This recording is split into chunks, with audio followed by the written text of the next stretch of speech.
गडचिरोली जिल्ह्यात मोठ्या प्रमाणात भाताची शेती केली जाते। येथील शेतकऱ्यांचा धानाला भाव मिळावा या उदात्ततेतून आदिवासी विकास महामंडळातर्फे धान खरेदी केली जाते। मात्र ते साठवण्यासाठी गोडाऊन नसल्याने धान उघड्यावर साठवून ठेवले जाते।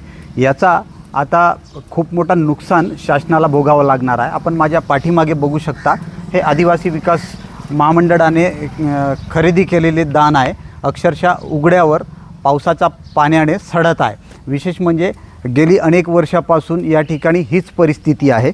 गडचिरोली जिल्ह्यात मोठ्या प्रमाणात भाताची शेती होते। धान खरेदी झाल्यावर त्याला साठवून ठेवण्यासाठी गोडाऊनची आवश्यक आहे। मात्र त्या या भागात गोडाऊन नसल्याने उघड्यावरच धान साठवून ठेवले जाते आणि अशा परिस्थितीत मोठ्या प्रमाणात धानाची नासाडी होत आहे। कोट्यवधी रुपयांचा शासनाला फटका बसत आहे आणि नागरिकांना देखील याचा मोठा त्रास होत आहे। मी सध्या अहेरी तालुक्यातील कमलापूर येथील गावात आहे। आपण माझ्या पाठीमागे जे धान साठवून ठेवले आहे आणि अक्षरशः पावसाळ्यात सडल्यामुळे नागरिकांना याचा मोठ्या प्रमाणात दुर्गंधी येत आहे आणि याचा खूप मोठा आरोग्यावर परिणाम होत आहे। आपल्यासोबत काही गावातील नागरिक आहेत, आपण त्यांच्याकडून जाणून घेऊया नेमकं याचा फटका कसा बसत आहे। काय सांगशील मित्रा, काय तुमची समस्या आहे? गेल्या 2 वर्षापासून या ठिकाणी धानाची साठवणूक झाली आहे, त्याच्यामुळे रोगराई पसरत आहे।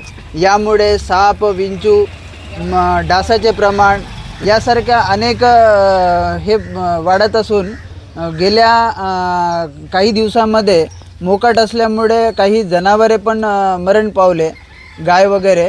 तर यामुळे या जनावरे का मरण पावले, काय कारण काय? भात हे धान खाऊन, धान जास्त अति खाल्ल्याने त्याच्या पोटात बिमारी होते आणि ते मरण पावतात। असेच या ठिकाणी आम्ही लोकवस्ती आहे, आमचे छोटे मोठे व्यापारीचे दुकानसुद्धा आहे, परंतु त्या दुकानात येणाऱ्या ग्राहकांनासुद्धा अति दुर्गंध होतो। आम्हाला तर रोज त्या दुर्गंधीतून सामना करावा लागत आहे। ह्याची जर शासनाने तात्काळ दखल न घेतल्यास आरोग्यावर आमचा विपरीत परिणाम होणार आहे। एकूणच आपल्यासोबत आणखी काही नागरिक आहे, काय सांगशील, काय मागणी आहे? लवकरात लवकर शासनानं याचा तोडगा काढावा याची आमची मागणी आहे। एकूणच आपण बघू शकता, नागरिकांना देखील याचा खूप मोठा फटका बसत आहे आणि उपप्रादेशिक कार्यालय अहेरी अंतर्गत हा येणारा परिसर आहे आणि या ठिकाणी त्यांच्याकडे गोडाऊन नसल्याने लवकरात लवकर धानाची उचल करणे गरजेचे होते। मात्र अशा परिस्थितीत साठवून ठेवलेले धान आता पावसाळ्यात सडत आहे आणि त्यामुळे नागरिकांच्या जीवाला देखील धोका निर्माण झाला आहे। अशीच परिस्थिती आश्रमशाळेकडे जाताना एक साठवून ठेवलेले धान आहे, त्या ठिकाणी प्राथमिक आरोग्य केंद्र आहे, त्या ठिकाणी देखील विद्यार्थ्यांच्या आरोग्याला धोका निर्माण होण्याची शक्यता नाकारता येत नाही। त्यामुळे शासन आणि प्रशासनाने या गंभीर बाबीची दखल घेऊन लवकरात लवकर धान या ठिकाणाहून उचल करण्याची मागणी आता नागरिकांकडून केली जात आहे। ग्राउंड झिरोवरून महेश गुंडेटीवार, LS मराठी, कमलापूर, गडचिरोली।